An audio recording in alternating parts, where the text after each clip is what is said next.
ರಾಯನ ಸತ್ಯವನ್ನೇ ಹೇಳಬೇಕು. ಸತ್ಯ ಹೇಳಿದ್ರೆ ನಮ್ ದೇಶಕ್ಕೆ ಸ್ವಾತಂತ್ರ್ಯ ಕೊಡ್ತೀರಾ? ಇಲ್ಲಿ ಪ್ರಶ್ನೆ ಕೇಳುವ ಹಕ್ಕು ನಮ್ಮದು, ಉತ್ತರ ಹೇಳುವ ಕರ್ತವ್ಯ ಅಪರಾಧಿತನದಲ್ಲಿರುವ ನಿನದು. ನಾ ಯಾವ ಅಪರಾಧನೂ ಮಾಡಿಲ್ರಿ.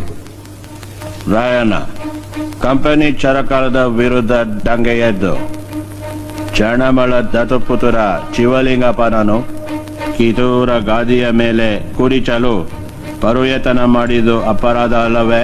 ಅಲ್ರಿ, ನಮ್ ತಾಯಿ ಚೆನ್ನವ ರಾಜ್ಯನ ಆಕೆ ದತ್ತು ಪುತ್ರಂಗ್ ದಕ್ಕೋಂಗ್ ಮಾಡೋದಕ್ಕ ದಂಗೆ ಅದ್ರ ಅದ್ ಹೆಂಗ್ರಿ ಅಪರಾಧ ಆಗ್ತೈತಿ? ಆಡಳಿತ ಸರ್ಕಾರದ ಕಚೇರಿಗಳನ್ನು ಸುಟ್ಟು ಖಜಾನೆಯಲ್ಲಿರುವ ಕಂಪನಿ ರೊಕ್ಕ ಲೂಟಿ ಮಾಡಿದ್ದು ಅಪರಾಧ ಅಲ್ಲವೇ? ಕಂಪನಿ ರೊಕ್ಕ ನಿಮ್ ದೇಶದಿಂದ ತಂದಿದ್ರ? ನಮ್ ದೇಶದ ರೊಕ್ಕ ಅದನ್ನ ನಾವ್ ಕಿತ್ಕೊಂಡ್ರ ಅದೆಂಗ್ರಿ ಅಪರಾಧ ಆಗ್ತೈತಿ?